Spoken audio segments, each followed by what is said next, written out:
Pues mirad, hay dos razones fundamentales. Una es la forma de la uretra y el esfínter en la mujer y otra es en el hombre. En el hombre el esfínter está aquí. Aquí lo vemos más esquemático. En el hombre el esfínter es una banda muscular que rodea a la uretra a la salida de la próstata. En la mujer, por el contrario, se compone de dos bandas musculares, una que rodea la uretra y la vagina y otra que viene hacia la rama isquiopubiana del pubis. Realmente es una culpa nuestra, tanto de urólogos como de ginecólogos, como de médicos generales, el que hasta el año 2002 no haya habido un consenso en lo que es la incontinencia urinaria en la mujer. Y lo digo esto porque hasta que la Sociedad Internacional de Continencia en el año 2002 no empezó a homogeneizar los conceptos, cada uno hacía una cosa, cada uno consideraba una cosa. Y esto es muy reciente. Aquí vemos cómo es el reflejo de la micción. Aquí lo vamos a ver más simplificado. Esta es la vejiga. Hay un control espinal y un control cerebral a nivel del núcleo continuo que van a contener la orina. Pero en un momento determinado, a través de las raíces sacrales S2 y S3, se incrementa la presión en el parasimpático y desciende en el simpático, y en ese momento se contrae la vejiga y se relajan ambos esfínteres. El esfínter interno estaría aquí, que es el cuello vesical, y el esfínter externo, que es el que realmente contiene la orina, estaría aquí, permitiendo ya la micción. La incontinencia se puede dar desde los 20 años. En chicas jóvenes hay un pico hacia los 50-54 años, coincidiendo con la menopausia, se mantiene estable y aumenta a partir de los 90.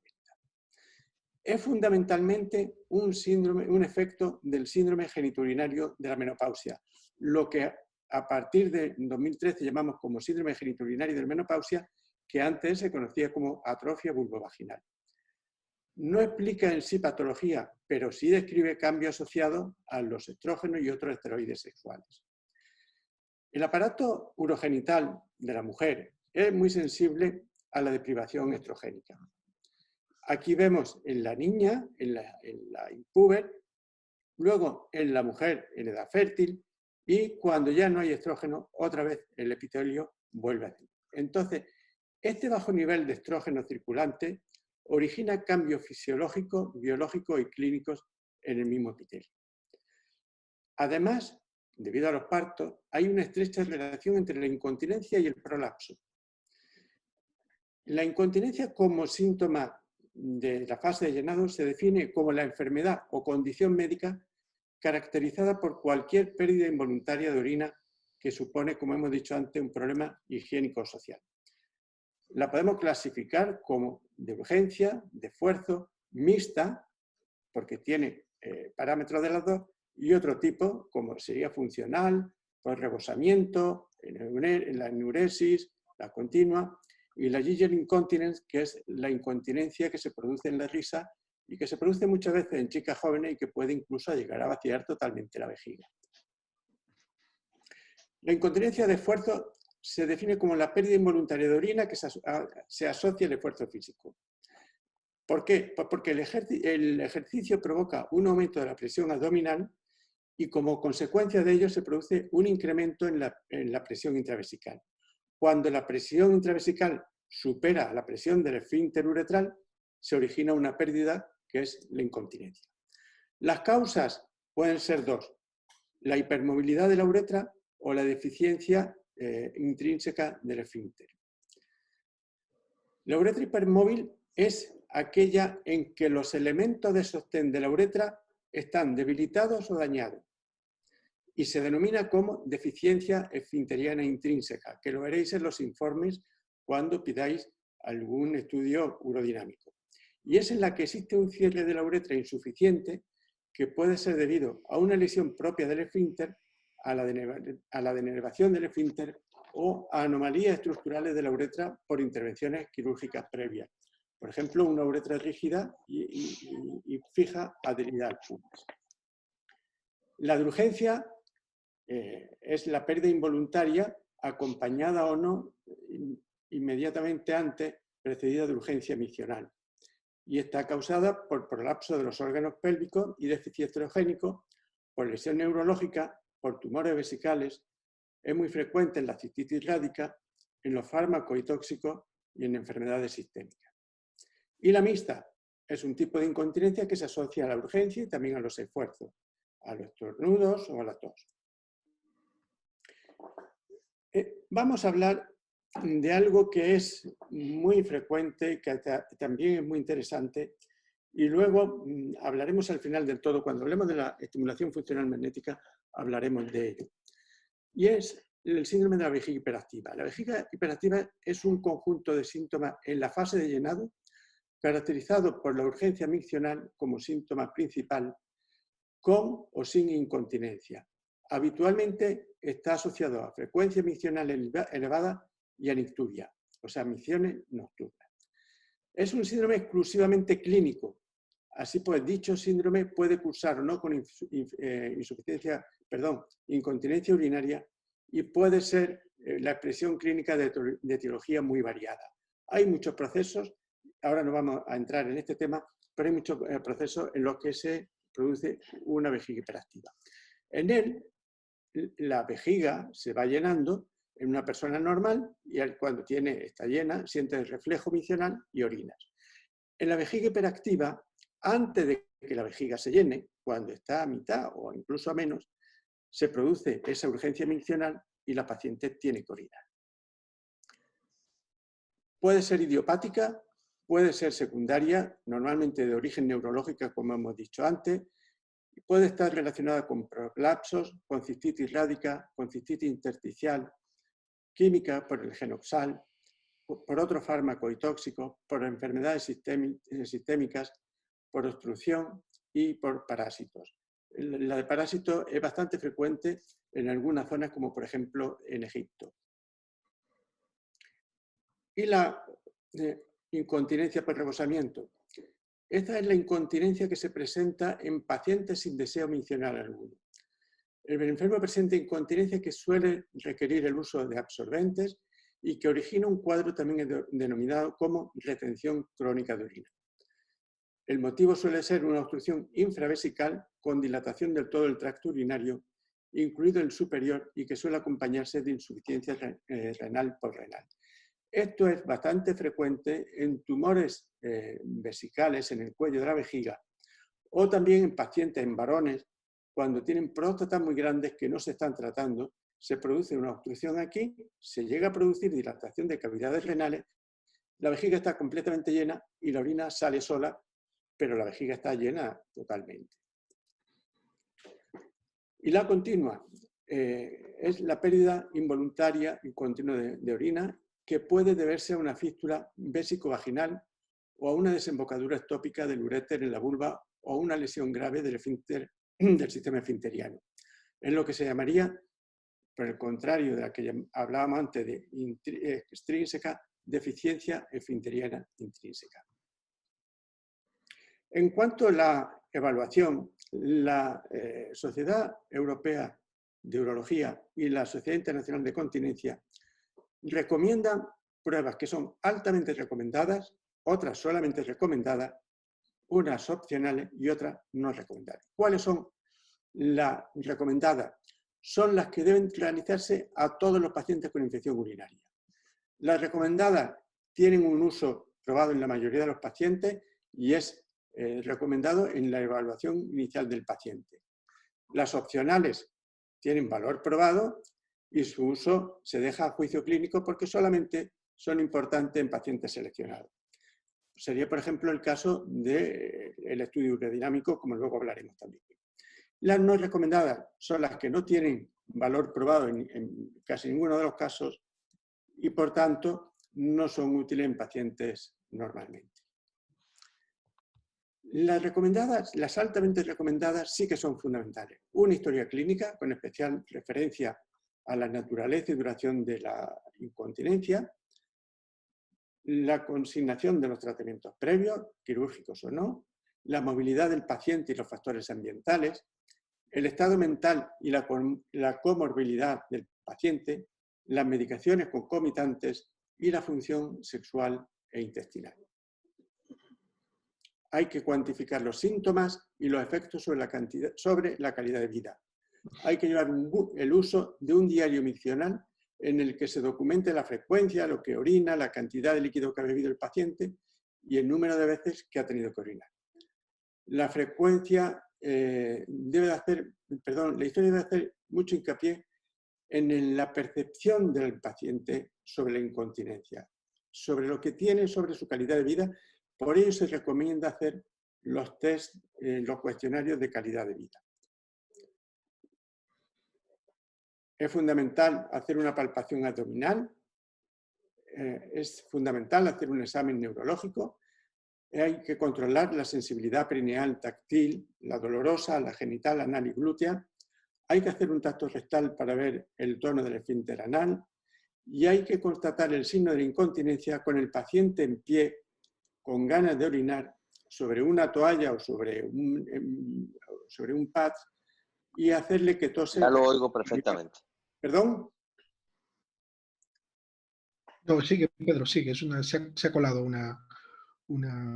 Hacerle maniobra vasalva o que tosa para comprobar la pérdida de orina. Otra prueba, pues una analítica de orina para descartar la infección, para descartar hematuria o que es una paciente diabética teniendo una glucosuria.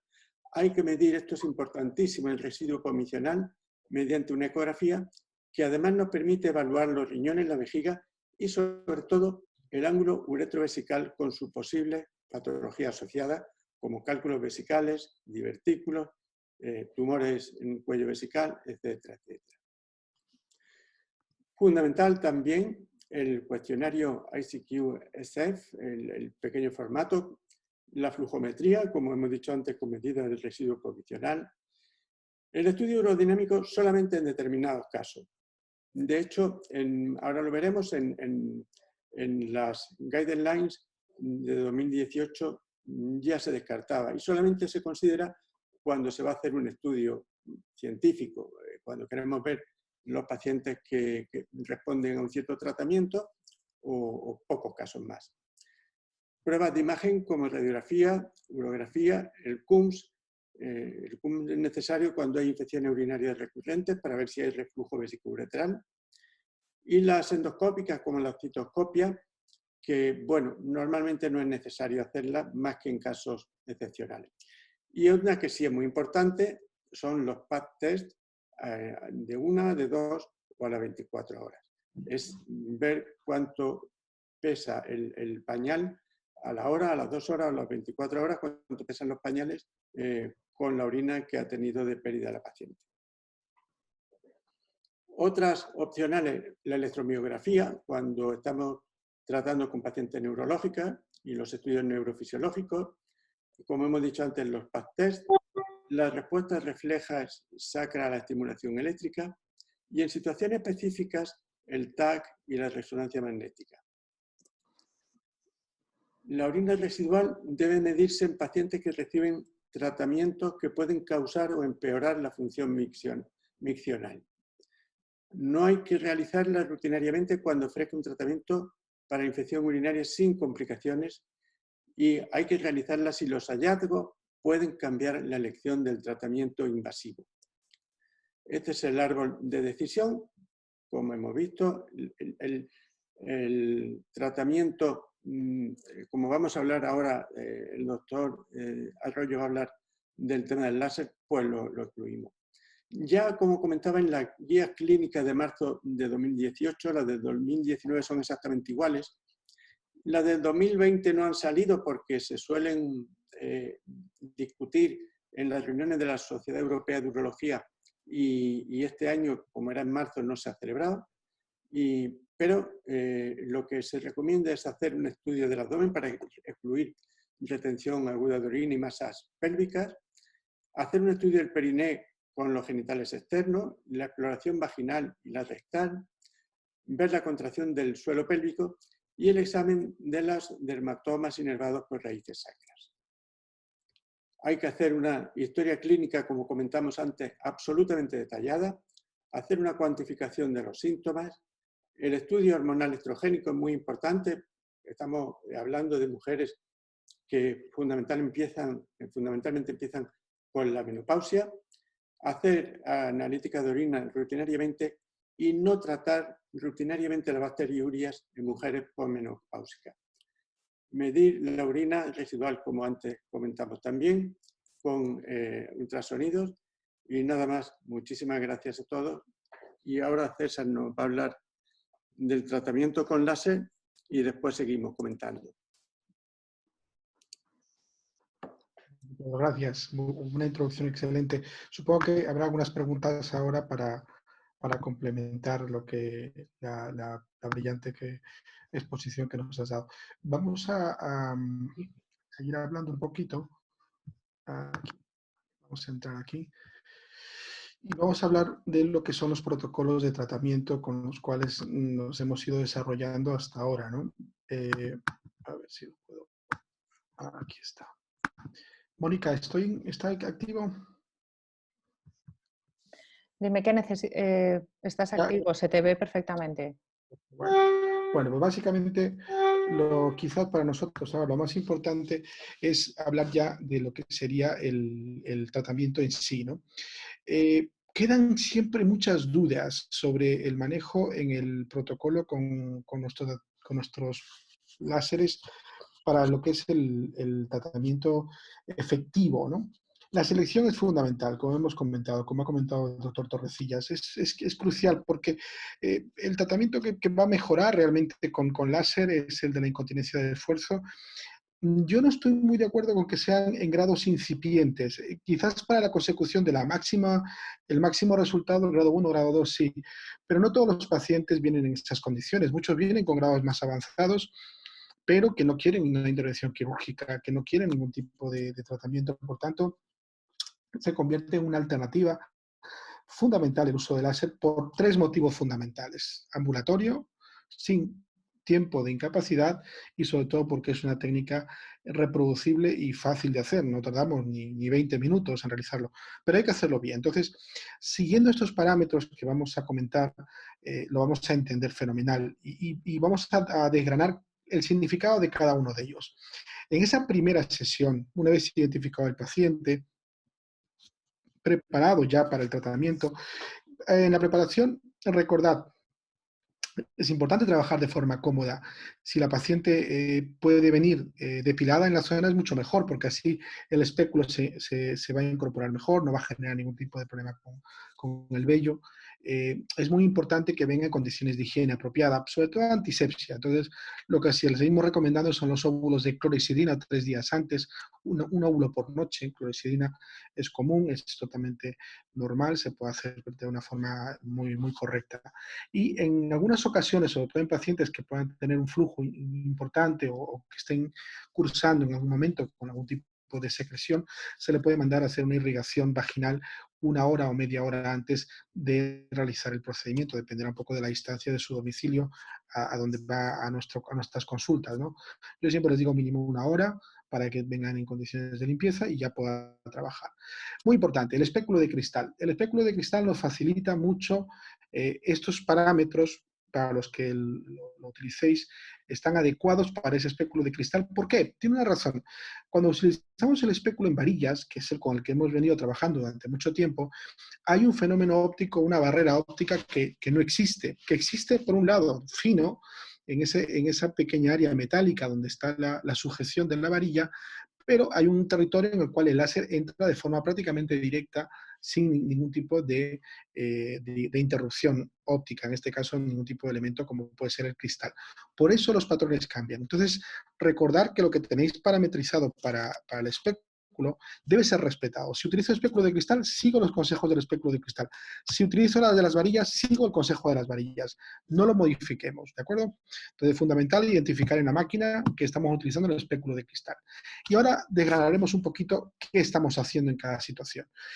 Si bien es cierto, utilizamos de una forma secuencial el uso del láser, en este caso pixelado, la PS03, para reforzar la pared anterior en ocasiones es necesario un calentamiento de la zona. Entonces yo recomiendo siempre hacer primero la utilización del láser de Erbium con la R11, como bien sabéis que utilizamos la pieza de extensión de mano de 360 en 7 milímetros, que hay que fijarse bien que esté en 7 milímetros y trabajar con 3 julios, 7 pulsos, que son los que van a dar en modalidad de smooth.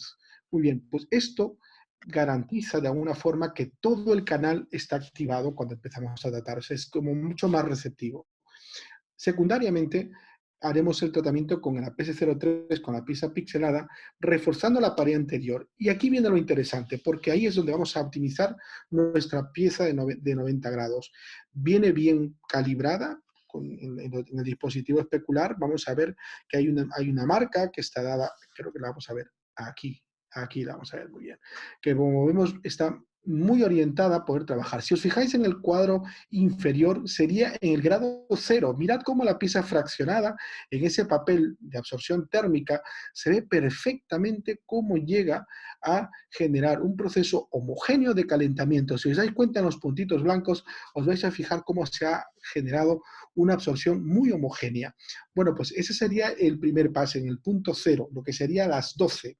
Luego, convencionalmente, en una primera sesión, lo que haríamos sería un pase 15 grados más o menos aproximadamente, que correspondería a las 11, y luego 15 grados hacia la derecha, que correspondería a la 1. Ese refuerzo de la pared anterior, en esas 3 pases, se hace con 6 julios por centímetro cuadrado en el spot de 7 en modo smooth. Se siguen utilizando los 7 pulsos y hay que moverlo en esos grados para poder generar una cobertura completa de toda la pared anterior. Entonces, con eso conseguimos un refuerzo más coagulativo. Acordaos lo que os decía antes cuando hemos hablado de láser fraccionado o láser, en este caso, pixelado.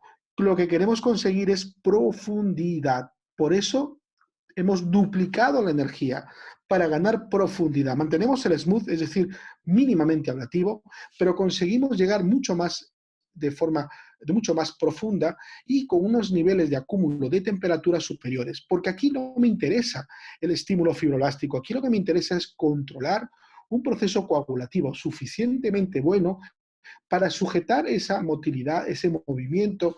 Como veis en la figura 1, en la primera, en la superior, como veis es mejorar ese proceso donde ese tejido tiene un carácter de movilización.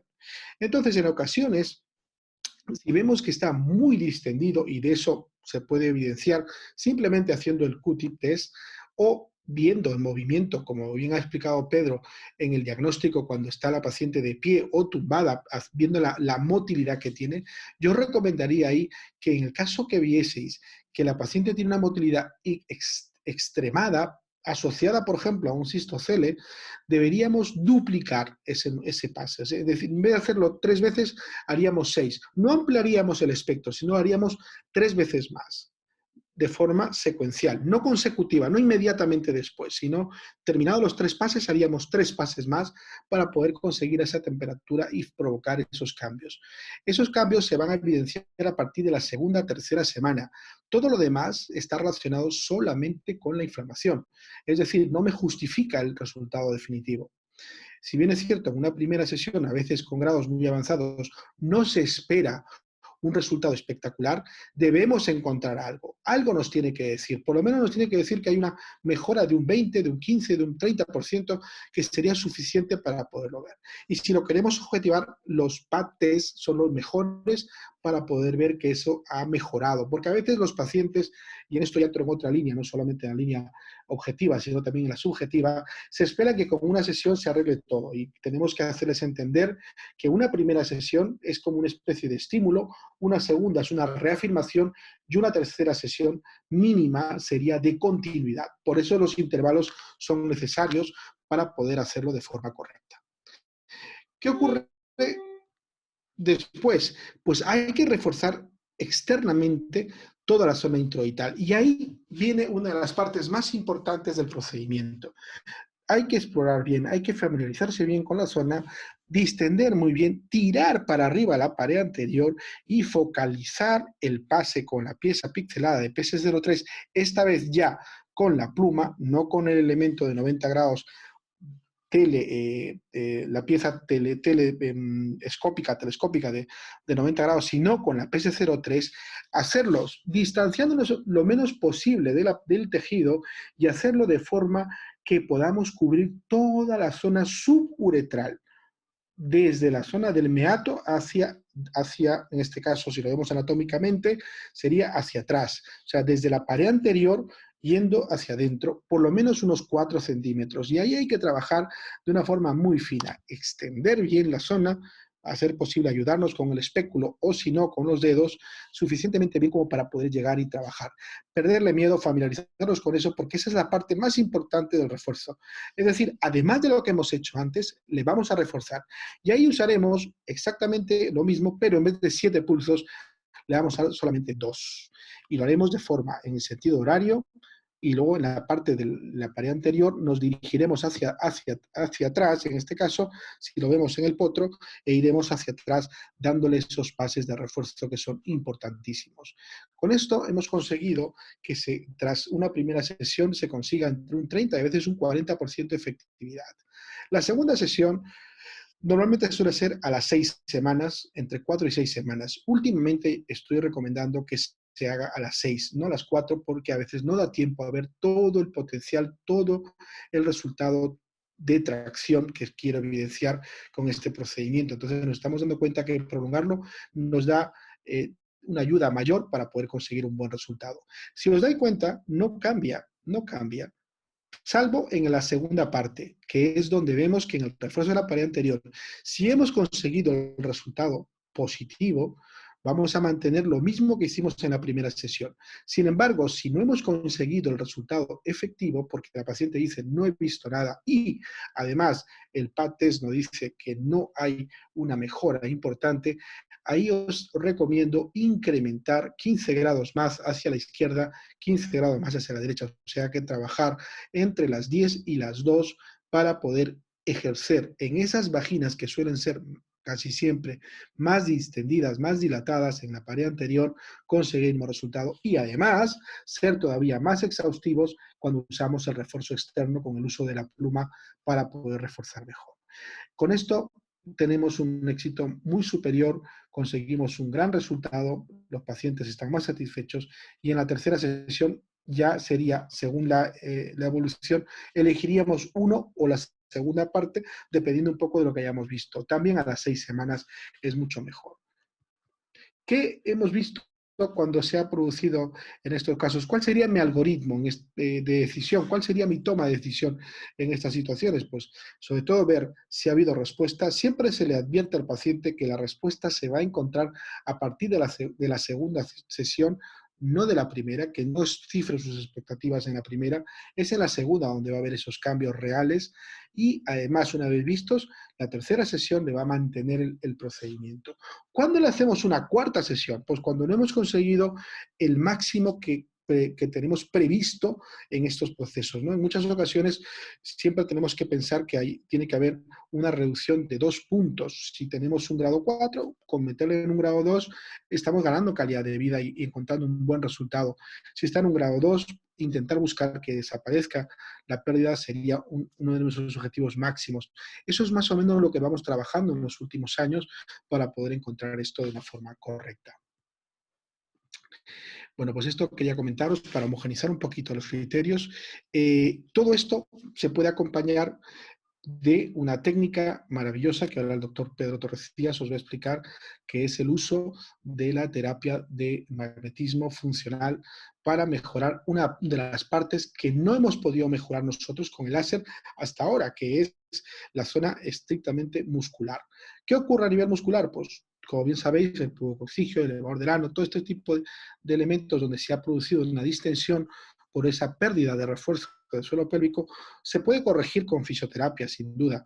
¿Qué ocurre? Pues como bien sabéis, y eso los que trabajáis con esto desde hace mucho tiempo, hay una gran alta tasa de abandono que genera frustración, no solo en los pacientes, también en el profesional. Nuestros compañeros, los fisioterapeutas, saben perfectamente que aunque hagan todas las medidas o tomen las medidas que ellos consideran necesarias, en muchas ocasiones no se consigue esto de una forma apropiada porque los pacientes o no están concienciados en hacerlo de forma continua o no pueden por sus extremadas condiciones laborales o porque en ocasiones no tienen el tiempo suficiente para poder hacerlo de forma correcta. No todos están en condiciones de poder realizarlo de forma apropiada. Por tanto, estas técnicas han venido a sustituir en muchas ocasiones de forma temporal, porque obviamente todo esto es dinámico, es decir, es como hacer ejercicio. Si dejamos de hacerlo, vamos a perder esa tonicidad, vienen a conseguir que mejoremos esa otra parte que también se corresponde con este problema y es como cerrar un poco ese círculo de, digamos, de trastornos que vamos a conseguir corregir para poder conseguir corregir este problema. Luego en la discusión hablaremos de las variantes con las cuales podemos manejar todo esto, pero ahora le doy paso al doctor Pedro Torrecillas para que hable de la técnica de magnetismo funcional que va a explicar bien él ahora mismo.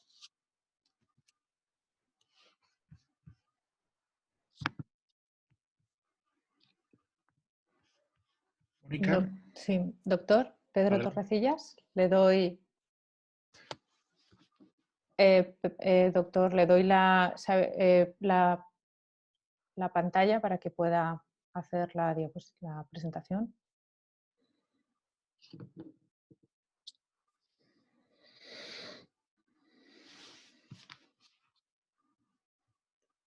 A ver. Creo que no tienes sonido, Mónica. Sí, voy a comprobarlo.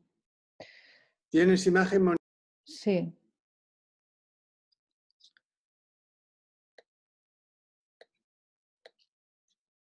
Le falta sonido a Pedro. Sí, Hola, estoy... ¿nos escuchas? Sí, Ahora sí, Pedro. perfectamente.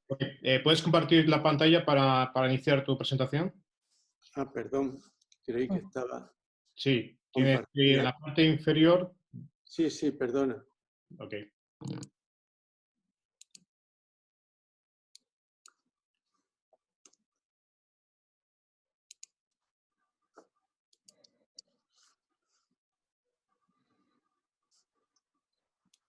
Bueno, vamos a hablar de la estimulación funcional magnética en incontinencia.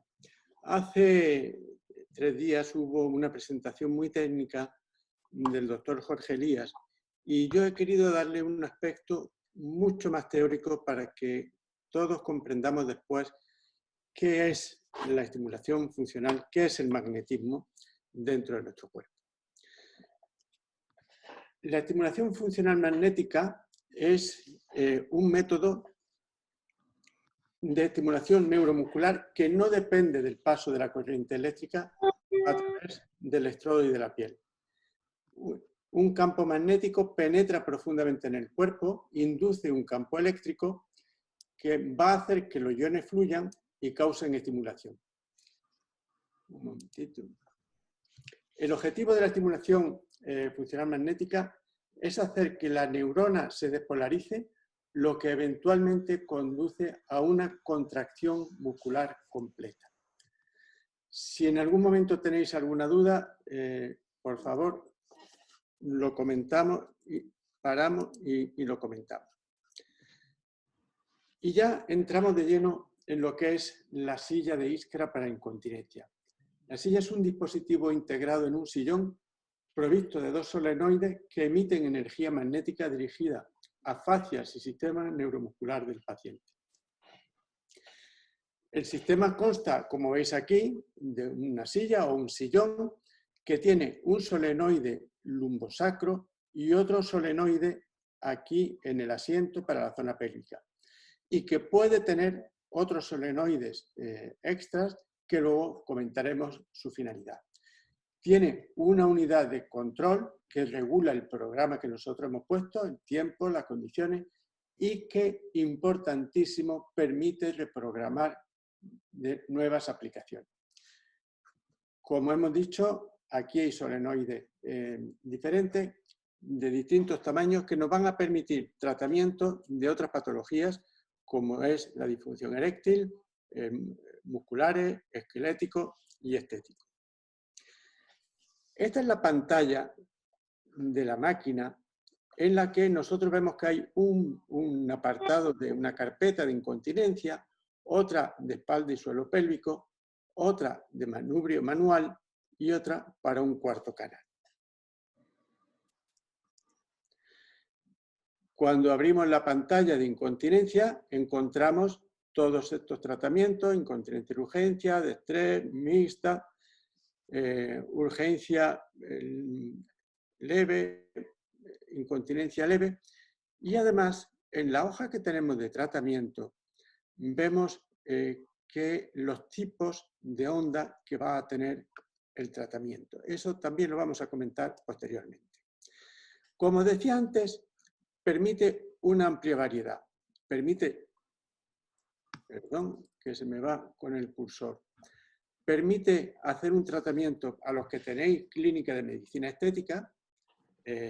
Permite utilizarlo para hacer lo que se llama el body form, o sea, para abdominales, para glúteos. Y además, si vemos el esquema, el dibujo de aquí de la izquierda, en el que hemos seleccionado un programa de los estándares, vemos que podemos cambiar la frecuencia, podemos cambiar el tiempo, es decir, en la pausa, podemos reprogramar completamente los tratamientos que aquí vienen consignados. Nosotros lo estamos haciendo y la verdad es que estamos muy contentos de los resultados que vamos obteniendo. ¿Y qué es lo que provoca? Pues provoca lo que se llama contracciones musculares supramáximas. La contracción muscular máxima es la máxima fuerza voluntaria que los músculos pueden realizar al contraerse contra una resistencia, manteniendo la tensión, que en casos máximos puede ser de 2 o 3 segundos. Las contracciones superiores a esos valores se llaman supramáximas y duran como máximo 2 segundos. Son independientes de la función neuronal cerebral y se producen espontáneamente por despolarización de la fibra por el estímulo electromagnético inducido. Es decir, estas supramáximas las tenemos que producir nosotros con la silla de estimulación funcional magnética. En una sesión de incontinencia se puede llegar hasta entre 10 y 15.000 contracciones supramáximas, dependiendo lógicamente del tiempo que tengamos. En un tratamiento bodyformer, en el que se colocan 2 aplicadores en los glúteos o en el abdomen o en los brazos, se puede llegar hasta las 50.000 contracciones musculares supramáximas. La historia del magnetismo es muy antigua. Ya Cleopatra dormía con una piedra de magnetita. Esto fue descubierto por un pastor en la Grecia antigua y vio que el bastón que llevaba con punta metálica pues reaccionaba cuando se acercaba a una piedra determinada. Esa piedra fue la que usaba para mantener la juventud Cleopatra, y luego ya Paracelso fue el que empezó a postular que la propia tierra era un gran imán y escribió un tratado y defendía que el imán es el rey de todos los secretos.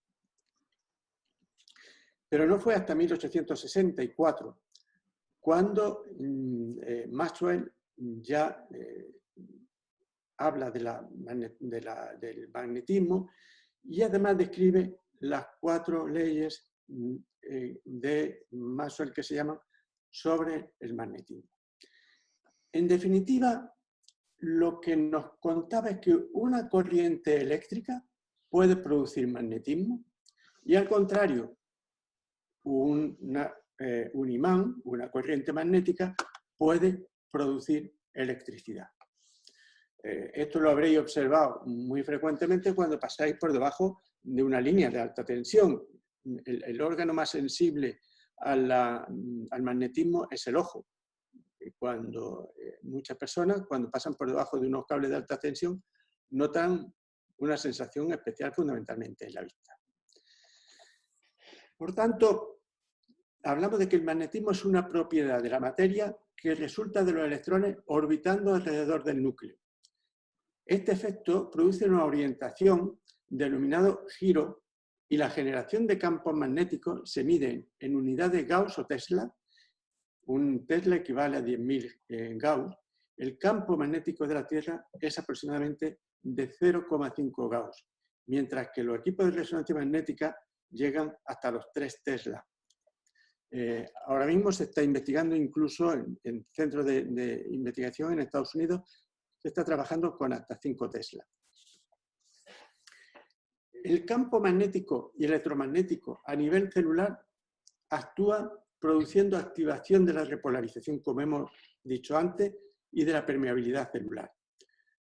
Produce una mayor rapidez de la mitosis, produce aumento del DNA, activa el metabolismo de los iones y de la oxigenación, y a nivel ístico se ha comprobado el desarrollo de círculos vasculares colaterales, es decir, aumento de la circulación vascular colateral, la reabsorción de edemas, acentuación de la actividad fagocitaria de los leucocitos, activación en la formación de las estructuras conectivas fibrosas y la activación osteoblástica.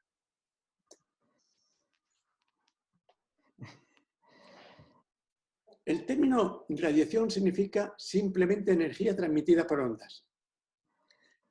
Aquí estamos hablando de que una onda electromagnética es el movimiento de energía sobre un eje y está formada por la combinación de fuerzas eléctricas y magnéticas oscilantes que se propagan de forma autosostenida en una misma dirección en el espacio.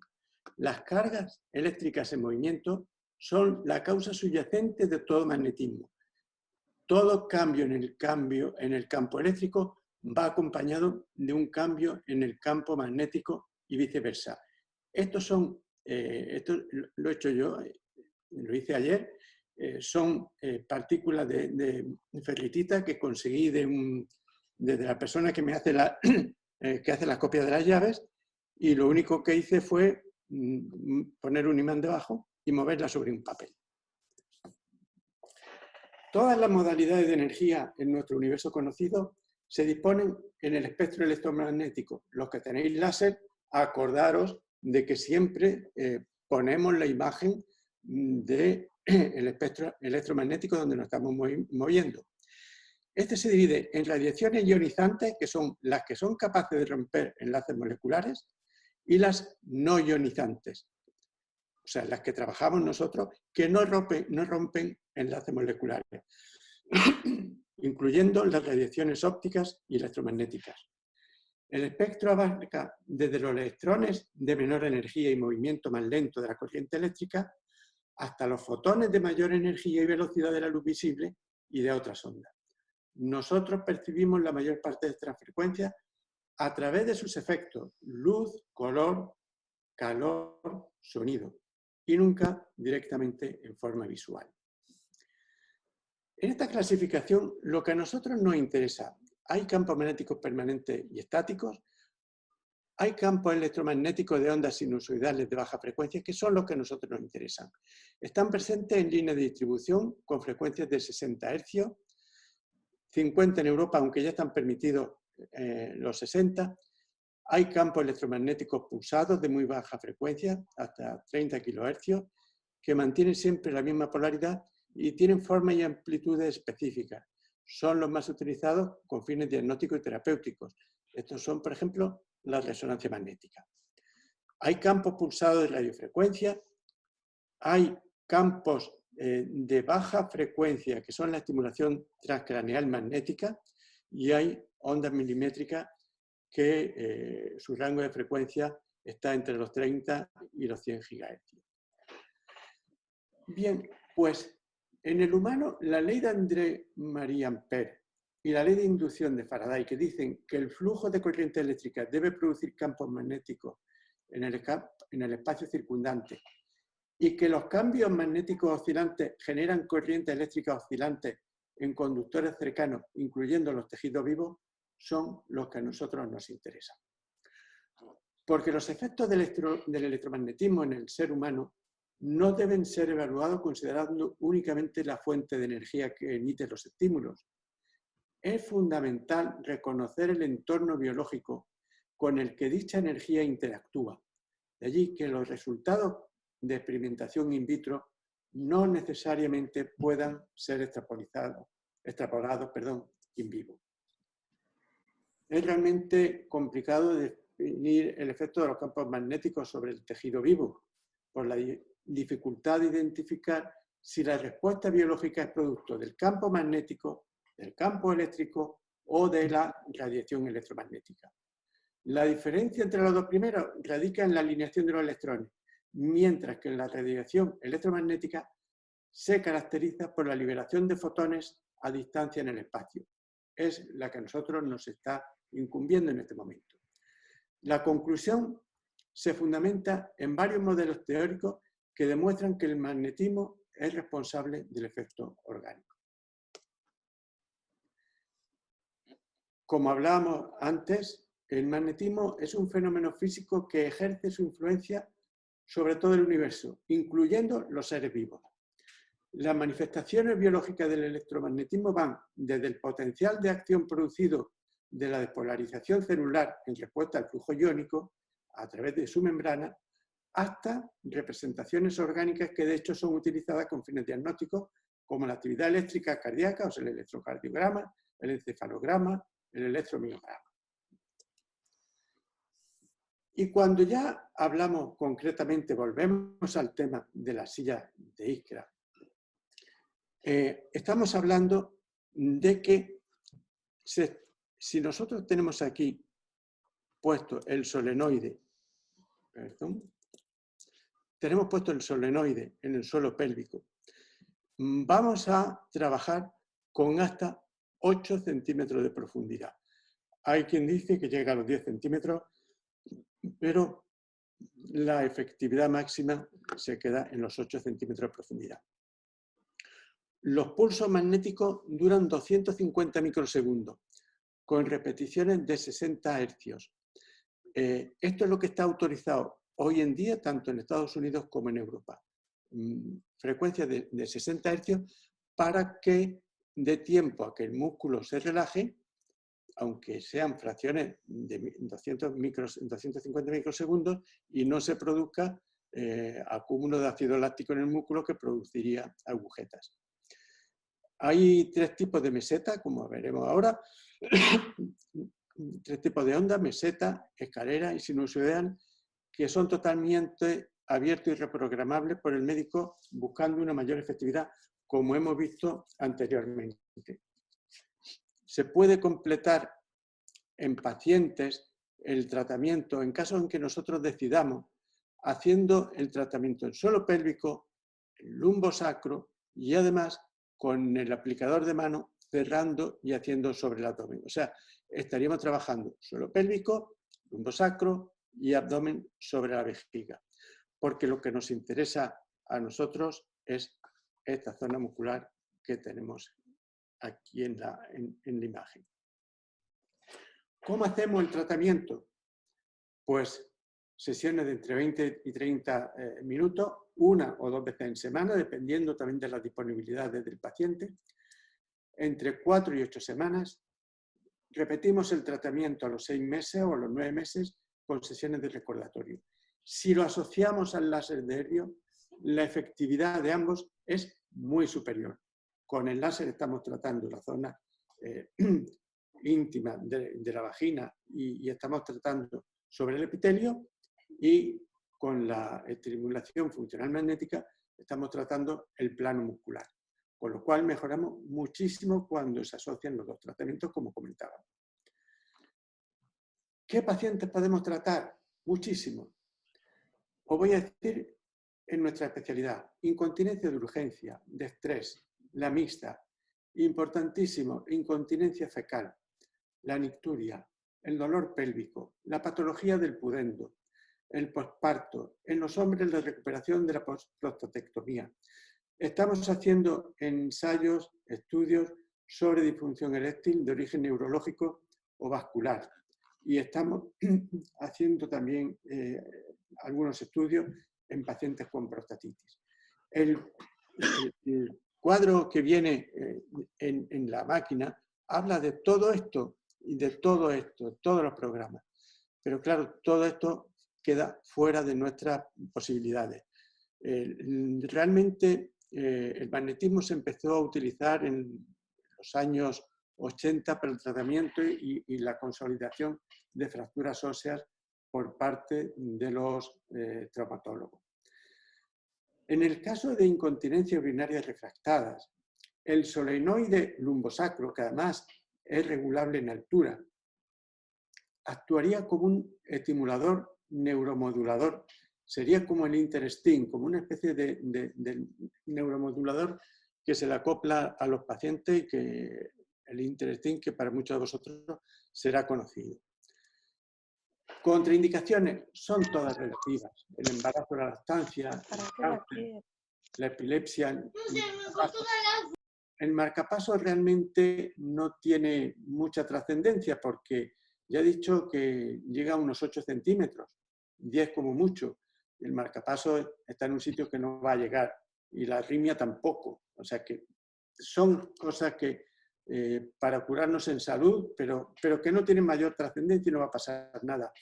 Patologías pulmonares graves activas. Sin embargo, en patologías pulmonares se utiliza para rehabilitación pulmonar, pero en caso de, por ejemplo, una tuberculosis activa o una infección en fase activa, no se debe utilizar.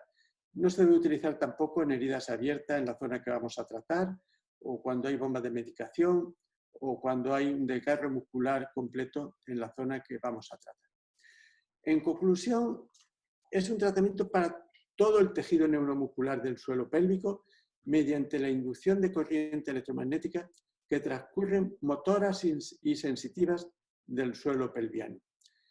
Va a producir un efecto focalizado que genera nuevas fibras musculares y estimula las existentes, es decir, origina hipertrofia muscular, restaurando el control neuromuscular sano y fisiológico de la zona. Y además, importantísimo a la hora de trabajar en una clínica en la que no hay que estar pendiente del paciente, porque el paciente se sienta vestido de calle y cuando termina el tratamiento se marcha y la secretaria es la que le cobra. Realmente no requiere nada especial por parte del médico más que programar su tratamiento, la forma de hacer el tratamiento. Muchas gracias por vuestra atención